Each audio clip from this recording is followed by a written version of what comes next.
Pemirsa, kembali lagi di Haba Urung Inong ya, dan untuk Anda yang ingin ikut berinteraksi langsung, silakan di nomor telepon yang tertera di layar televisi Anda untuk bertanya langsung kepada Ibu Media ataupun kepada adik kita Raihan ya, selaku Ketua Forum Anak Kota Banda Aceh. Raihan, apa sih yang paling ya, ini menurut Raihan dan juga pengurus Forum Anak, berarti kita berbicara dalam konsep anak-anak ya. Seperti apa sekarang Kota Banda Aceh melihat banyak sekali tempat-tempat yang mungkin belum ramah ataupun belum layak anak, ataupun kita bisa melihat seperti transportasi ini masih dicampur dengan banyak orang yang di situ kita bisa melihat ada yang merokok, ada yang bau badan, bahkan ini tidak nyaman untuk anak-anak. Ini seperti apa? Ya mungkin itu kita mungkin bisa juga buat sosialisasi, kayak misalnya di tahun 2017 ada sosialisasi Pekan Anak Aceh Hebat. Di situ juga ada stop kekerasan dengan bahaya paparan rokok terhadap tumbuh kembang anak. Jadi di situ nanti anak bisa tahu bagaimana sih seharusnya paparan rokok itu nggak baik bagi mereka, bagi tumbuh kembang mereka. Mungkin bisa dengan tidak sosialisasi di lingkungannya, menjauhi dari asap-asap rokok, dan juga tergantung pergaulan gitu. Tergantung pergaulan. Ada tambahan ini mungkin, Bu? Ya, jadi memang itu salah satu kendala untuk mencapai kota layak anak. Jadi semua itu harus mengakomodir kebutuhan anak. Jadi kebutuhan anak itu menjadi kepentingan yang utama gitu. Nah, kalau untuk rokok tadi misalnya, itu kan juga kita sudah punya kanun. Iya. Sudah punya kanun sejak 2016 akhir sudah punya kanun tentang kawasan tanpa rokok. Ada 12 area. Iya. Itu Kota Banda Aceh punya, ada 12 area yang merupakan kawasan tanpa rokok, dan alhamdulillah sudah disosialisasi 2017. 2018 ini pemerintah daerah akan menerapkan TPRING, tindak pidana ringan. Jadi di daerah-daerah yang memang tidak boleh merokok itu masuk area kawasan tanpa rokok, itu kalau ada yang merokok itu bisa didenda di tempat. Saya setuju sekali. Memang langsung berjalan, itu memang sudah direncanakan. Jadi memang ya, dan bukan satu instansi, jadi di sini terlibat pemerintah kota, terutamanya Satpol PP WH, kemudian Dinas Kesehatan ya, leadingnya, tapi juga semua yang harus ikut. Jadi ya dinas, kalau transportasi berarti Dinas Perhubungan yang harus bertanggung jawab. Nah, jadi itu sudah dari awal dulu, masih perwal peraturan wali kota tentang kawasan tanpa rokok, itu juga sudah disosialisasi ke Organda, ke ini. Jadi memang kalau untuk tidak boleh ya. Di dalam angkutan umum nggak boleh. Tidak boleh. Saya setuju sekali bahwasanya di Aceh sekarang 2018 sudah diberlakukan kanun ya, Bu ya. Seperti merokok tidak boleh, dan apabila kedapatan ini akan ditindak langsung di tempat. Ya, nah, Bu, kita kembali lagi ke Kota Layak Anak sebagai bagaimana sebenarnya pengembangan Kota Layak Anak di Banda Aceh ini, Bu? Ya, jadi sebetulnya kan kita juga kemarin waktu mengisi aplikasi itu untuk Kota Layak Anak, kita juga tidak menyangka Banda Aceh bisa mendapat gitu ya. Jadi kita hanya mengisi apa yang sudah kita lakukan. Ternyata alhamdulillah dari yang sudah dilakukan oleh pemerintah kota, dari semua sektor kita kumpulkan datanya, dari semua sektor terkait. Jadi hampir semua SKPD terlibat, kita kumpulkan datanya, pendidikan, kesehatan yang utamanya ya, Disduk Capil itu kan yang utamanya. Jadi PKK semua itu kita kumpulin semua, ternyata kita dapat penghargaan. Nah, sebetulnya idealnya harusnya tuh dari Gampung dulu, Gampung Ramah Anak. Iya. Kemudian naik ada Kecamatan Ramah Anak, kemudian baru Kabupaten Kota Ramah Anak. Baru katakanlah negara ini menjadi negara ramah anak gitu ya. Iya, iya. Nah, tapi Provinsi Ramah Anak kemudian menjadi negara ramah anak. Tapi kita ya terbalik gitu, sehingga memang kemarin itu 2017 kita declare lah, kita lihat kampung mana sih yang ingin ini. Nah, ternyata Gampung Lamjabat yang merespon karena ada PAUD di situ, ada keinginan setempat, jadi mereka juga ingin mengembangkan permainan-permainan tradisional, ingin punya perpustakaan sendiri. Jadi keinginan itu, oh ini Kampung Lamjabat sudah layak nih. Sudah layak. Maka kita ini kan sebagai Gampung Ramah Anak. Dan kita juga menilai kemarin puskesmas misalnya, puskesmas di Banda Aceh ini ternyata sudah memenuhi kriteria menjadi puskesmas yang menginisiasi layanan ramah anak. Iya. Tapi masih menginisiasi. Jadi ada masing-masing itu ada indikator-indikatornya, ada tolok ukurnya.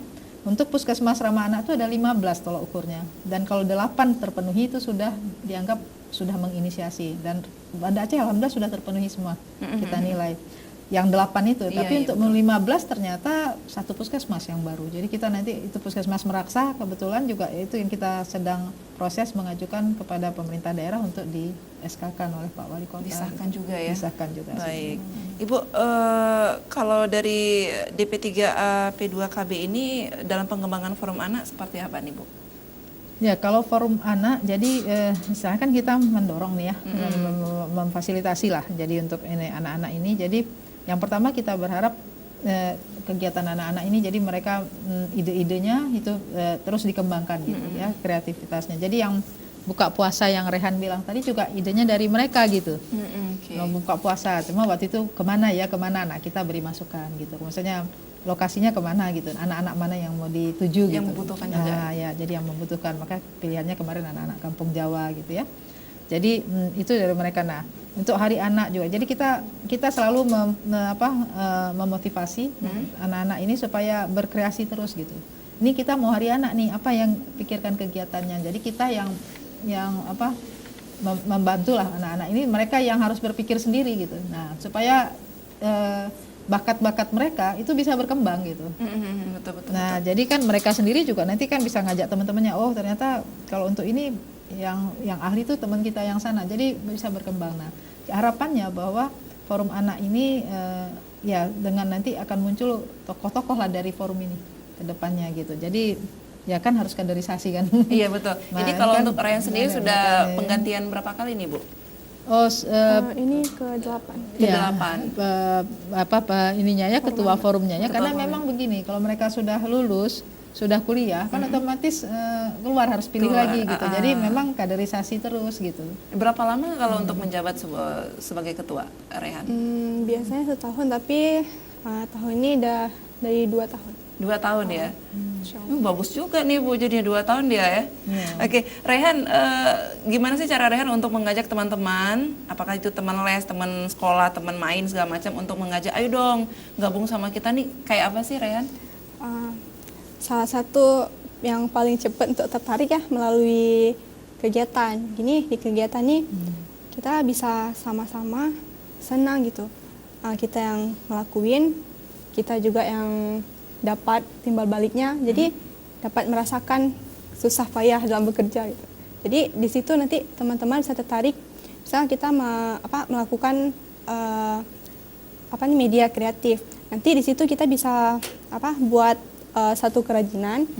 Nanti di situ kita bisa siapa sih pemenangnya. Nanti di situ kita juga bisa membahagiakan anak-anak. Dari situ kita juga bisa menarik perhatian mereka bahwa di forum anak ini kita memang betul-betul mendapatkan apa yang anak mau.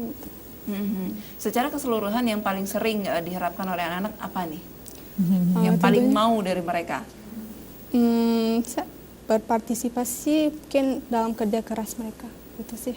Apakah misalnya kami mengharapkan perpustakaan ini bersih? Kan banyak perpustakaan yang tidak lengkap juga ya Bu ya. Nah, apakah juga harapan mereka, saya pengen kami anak-anak sekolah ini pengen dijemput dengan bus sekolah yang bebas asap rokok misalkan, atau apa saja yang paling diharapkan oleh teman-teman yang paling sering, ini protes nih pemerintah nih harus ini nih gitu, apa nih? Mungkin yang forum anak ini yang pertama kayak kegiatan selalu lulus sekolah. Kan banyak nih konvoi gitu kan. Betul. Coret-coret baju.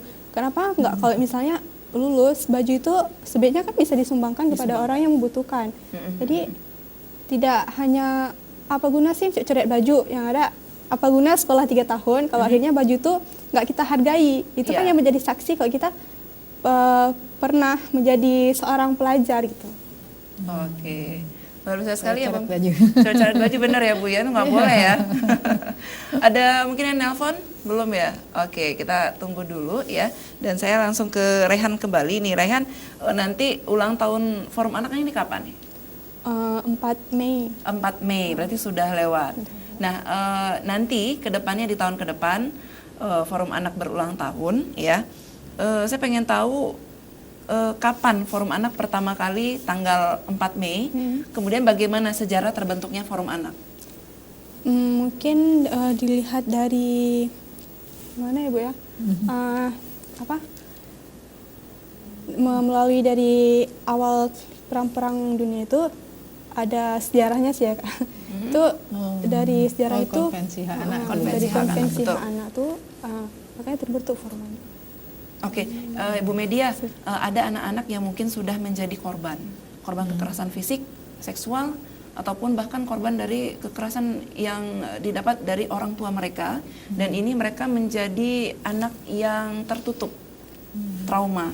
Adakah dari psikolognya sendiri, misalnya gini, forum anak menggait psikolog untuk membantu mereka yang mengalami traumatis? Ya, jadi kalau untuk itu mungkin kalau untuk anak-anak terlalu berat ya, Betul. karena itu kan membutuhkan tenaga ahli ya. Jadi memang kalau untuk penanganan itu anak-anak yang korban kekerasan ya, itu anak-anak yang punya masalah dengan hukum, itu kita punya unit sendiri yang kita sebut P2 TP2A. Ya, itu Pusat Pelayanan Terpadu Perlindungan Perempuan dan Anak.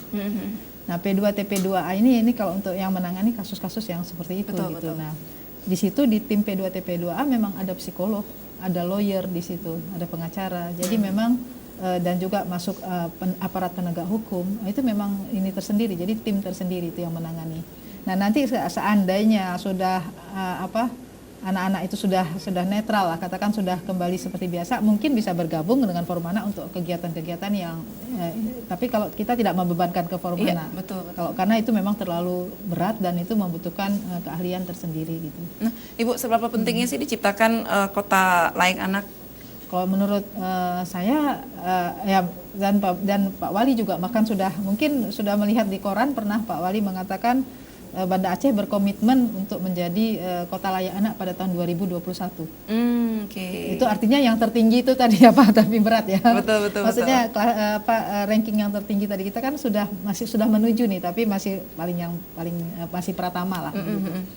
Nah, seberapa pentingnya? Sangat penting kalau menurut saya, karena tidak mungkin satu kota, karena anak itu kan aset ya, aset betul. ke depan. Jadi kalau anak-anak tidak kita siapkan dengan baik, maka akan hancur lah satu daerah, satu negara akan hancur. Nah, jadi mereka aset ke depan, mereka penerus, dan apalagi sekarang secara kependudukan kita lagi menghadapi bonus demografi. Bonus demografi artinya bahwa penduduk usia produktif itu jauh lebih banyak daripada yang non produktif. Nah, kalau anak-anak ini tidak kita siapkan, ya seperti tadi lah misalnya yang Tia bilang, misalnya kita hanya dorong mereka untuk sekolah tanpa mengembangkan minat kreativitasnya. mereka, nah, ini nanti akan terbentur, nanti banyak angka pengangguran akan makin tinggi terus begitu. Iya, setuju. Nah, kalau sudah pengangguran tinggi kan ujung-ujungnya nanti kepada perekonomian makin drop, kemudian juga kekerasan makin meningkat, akhirnya kan malah nggak karuan gitu. Jadi makanya memang sangat penting ini. Sehingga memang dunia mencetuskan demikian, Indonesia kan dibuat undang-undang, dan sekarang seluruh kabupaten kota didorong untuk mengarah menjadi kabupaten kota layak anak. Nah, selain Lem Jabat nanti rencananya ataupun targetnya, agendanya ke daerah Gampung mana lagi nih, Bu? Ya, jadi kalau kita tidak menentukan, karena penentuannya itu juga harus kita lihat minat daripada masyarakat. Jadi setelah kita sosialisasi bagaimana mereka berkeinginan gitu, karena ini harus ada partisipasi juga dari seluruh masyarakat. Jadi nggak hanya pemerintah ya. Jadi kesuksesan kota layak anak itu jadi dari peran pemerintah, peran media, nah termasuk TV Aceh TV, bukan media saya ya, tapi media ini maksudnya ya. Kemudian juga swasta itu juga sangat didukung. Jadi memang ini nggak bisa nih, dan masyarakat. Jadi 4 komponen ini harus saling semua bersinergi. harus semua bersinergi. Oke, Nah, baik. jadi kita belum lihat. Jadi cuma kita rencanakan memang akan ada kecamatan ramah anak, kita harap nanti kemudian juga akan ada gampung-gampung lainnya. Jadi minimal paling tidak ada 9 gampung di semua kecamatan ada, misalnya demikian. Itu targetnya, mudah-mudahan bisa Targetnya, tercapai di tapi tahun. gampung mana saya belum bisa bilang, karena tergantung bagaimana nanti gampung merespon juga. Oke, mudah-mudahan juga gampung saya jadinya ya, Kampung Atuk Pahlawan ya. Oke. Soalnya sudah ada PAUD juga, ada sekolah juga, kemudian ada juga puskesmas yang sudah ini sangat layak anak kalau menurut saya sendiri. Tapi kembali lagi kepada masyarakat Gampungnya sendiri, bagaimana mereka minatnya. Oke, bisa diajukan langsung mungkin ya. Oke, baik. Saya masih ingin bertanya kepada Ibu Media upaya-upaya yang telah dilakukan ya untuk pengembangan forum anak nih, Bu.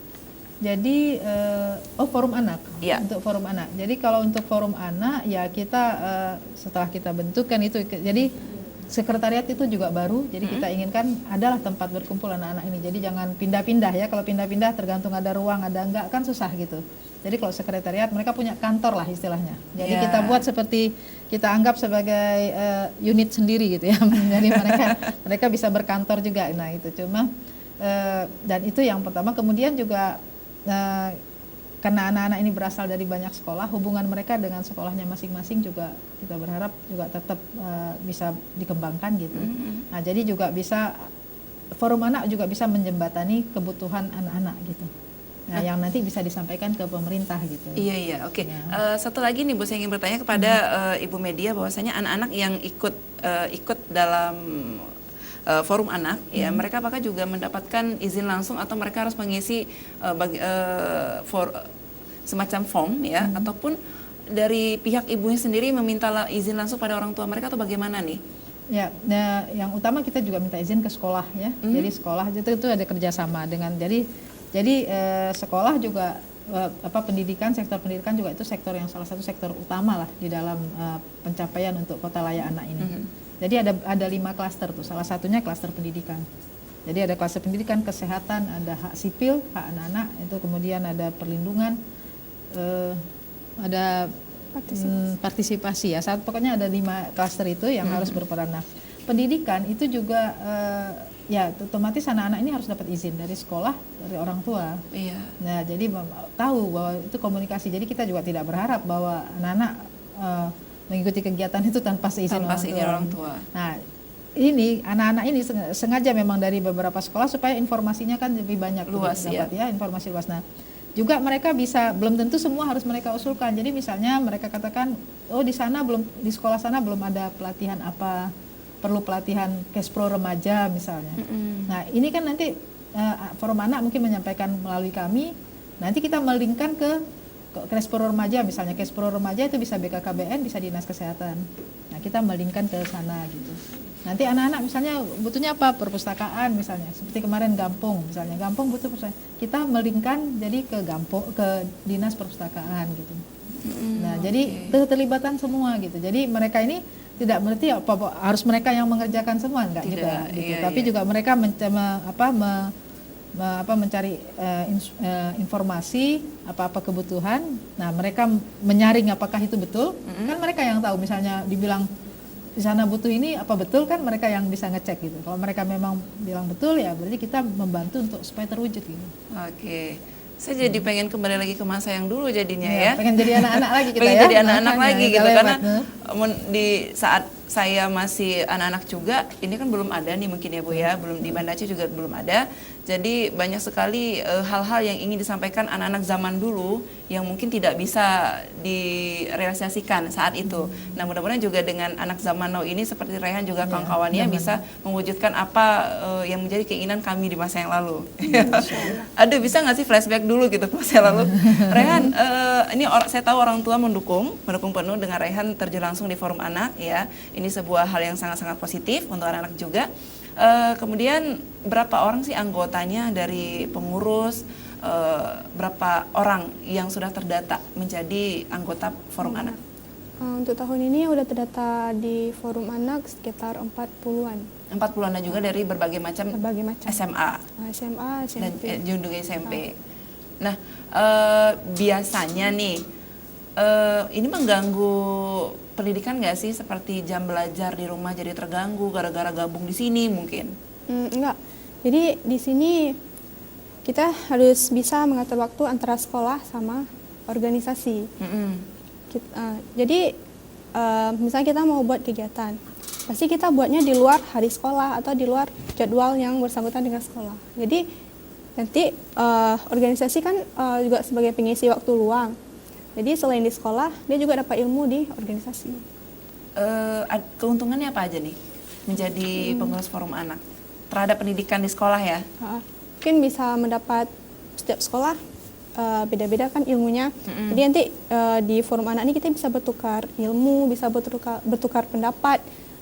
Gimana sih, misalnya bisa diskusi masalah apa yang dia nggak tahu. Seperti pendidikan ranking atau jadi famous di sekolah, ini mendukung juga nggak sih, sebuah keuntungan nggak sih? Mungkin bagi beberapa orang yang menilainya dari segi apa gitu. Mendukung ya. Jadi famous ya Ibu ya, Raihan di sekolah. Yang paling dicari Raihan gitu. Agenda ke depan apa nih Raihan di Forum Anak? Itulah, soalnya kita akan membuat car free day itu satu, kemudian membuat yang akan di Taman Sari, kemudian kita akan membuat karya cipta Mars Forum Anak, dan juga kita bisa buat media kreatif. Setelah nanti tidak di Forum Anak, Raihan akan kemana? Tetap fokus di dunia anak atau di dunia kemanusiaan? Kok bisa dua-dua sih, kita harus membagi waktu, soalnya dua-dua juga butuh itu. Kemudian Raihan setelah di Forum Anak, ini kan kelas 3 ya, udah kepikiran gak sih pengen kuliah di mana nih? Apakah menjadi seorang guru? Ya bisa saja jadi guru SD, SMA dan juga PAUD ya Bu ya. Ini kembali lagi nanti ke dunia anak lagi ceritanya. Keinginannya sih di bagian komunikasi atau enggak di psikolog. Di psikolog ya. Berarti bisa nanti Bu, Ya. bisa nih pegang dia lagi nih. Lanjut ya nanti, lanjut kerjasamanya ya. Nah, siapa aja yang terlibat dalam Forum Anak di Kota Banda Aceh ini? Tentunya tuh anak-anak yang mulai dari SMP ataupun SMA sederajat gitu lah, yang masih usia anak. Masih usia anak. Adakah orang tua dari anak-anaknya sendiri ini juga ikutan langsung nih Bu? Kita tahan dulu ya.